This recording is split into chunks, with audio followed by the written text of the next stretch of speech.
دوستو شادی انسان کی فطری ضرورت ہے اور شادی اللہ تعالیٰ کے حکم کے علاوہ تمام انبیاء کرام کی سنت ہے۔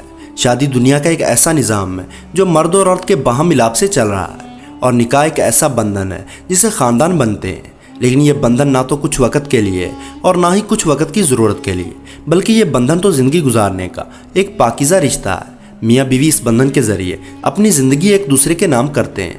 لیکن افسوس کا مقام یہ ہے کہ آج کا مسلمان دین سے اس قدر دور ہو چکا ہے کہ اسے اس عظیم رشتے کو نبھانے کا طریقہ بھی معلوم نہیں ہے، جس وجہ سے ایسے واقعات سننے کو ملتے ہیں کہ جن کو بیان کرنے میں بھی شرم محسوس ہوتی ہے۔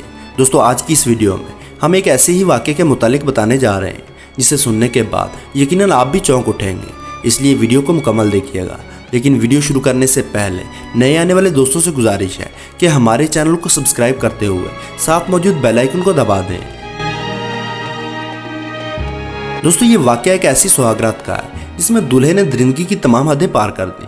لیکن اس واقعے کو آپ کے ساتھ شیئر کرنے سے پہلے آپ کو یہ بتانا ضروری ہے کہ شادی کی پہلی رات کا اسلامی طریقہ کیا ہے، اور ایک مسلمان ہونے کے ناطے ہمیں شادی کی پہلی رات کیسے گزارنی چاہیے تاکہ دنیا اور آخرت میں اللہ کی رضا حاصل کر سکیں اور گناہ کے مرتکب ہونے سے بچ جائیں۔ دوستو اسلام ایک مکمل ضابطہ ہے، اور اسلام نے انسان کی زندگی کا کوئی بھی پہلو ایسا نہیں چھوڑا جس پر مکمل وضاحت نہ کی ہو۔ لیکن بدقسمتی سے ہم جس معاشرے میں رہتے ہیں دینی کتب ہم پڑھتے نہیں، اور عالم دین سے اس مسئلے پر بات کرنے میں شرم آتی ہے۔ لیکن دوسری طرف تب یہ شرم مر جاتی ہے جب دولہا اپنے دوستوں کو اور دلہن اپنی سہیلیوں کو پوری رات کی کہانی سناتے ہیں۔ بہت ہی چھوٹے نظر آنے والے یہ سوال ہر شخص کے ذہن میں تو ہوتے ہیں، لیکن نہ پوچھنے اور نہ بتانے کی وجہ سے میاں بیوی کا پاکیزہ رشتہ بد کرداری اور بد اخلاقی کا سبب بن جاتا ہے۔ دوستو شادی کے بعد مرد اور عورت کے رشتے میں سب سے بڑی خوبصورتی جنسی ملاپ ہے، اور شادی کے بعد اپنی عورت کے ساتھ ہم بستری کرنا اسلام کی روح سے بہت زیادہ ثواب اور اجر کا کام ہے۔ لیکن یہ اجر اور ثواب انہی میاں بیوی کو ملتا ہے جو اسلام کی حدود میں رہتے ہوئے ہم بستری کرتے ہیں۔ دوستو آئیے اب آپ کو اسلامی حدود میں رہتے ہوئے سہاگرات منانے کا اسلامی طریقہ بتاتے ہیں۔ دلہن کے کمرے میں داخل ہونے کے بعد ہر مسلمان کو یہ کام لازمی کرنا چاہیے، جس سے نہ صرف اس رشتے کو چار چاند لگ جاتے ہیں بلکہ محبت اور الفت میں اللہ پاک برکت ڈالتا ہے۔ سب سے پہلے خاوند کو چاہیے کہ اپنی عورت کو دیکھنے سے پہلے اسے کوئی تحفہ دے، کیونکہ تحفے سے بیوی کے دل میں محبت اور پیار پیدا ہوتا ہے، اور بیوی کے قریب جانے سے پہلے مرد کا عورت کی تعریف کرنا عورت کا اطمینان اور باعث رضامندی ہے۔ نبی کریم صلی اللہ علیہ وسلم کا ارشاد ہے کہ ایک دوسرے کو تحفے دو اور آپس میں محبت پیدا کرو، اور سہاگرات منانے سے پہلے میاں بیوی 2 رکعت نماز ادا کریں۔ دوستو یہ تھا سہاگرات منانے کا اسلامی طریقہ۔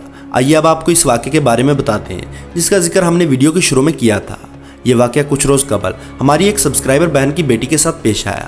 وہ کہتی ہیں کہ کچھ روز قبل میں نے اپنی بڑی بیٹی کی شادی کا فرض ادا کیا، لیکن ظاہری طور پر شریف نظر آنے والا میرا داماد ایک درندہ صفت انسان نکلا۔ جب وہ شادی کی پہلی رات میری بیٹی کے کمرے میں آیا تو نشے کی حالت میں تھا، اور کمرے میں داخل ہوتے ہی میری بیٹی پر وحشی درندے کی طرح ٹوٹ پڑا اور اسے نوچنے لگا، اور اس کے ساتھ غیر فطری طریقے سے ہم بستری شروع کر دی، اور اس کی درندگی نے میری بیٹی کو شادی کی پہلی رات ہاسپٹل پہنچا دیا۔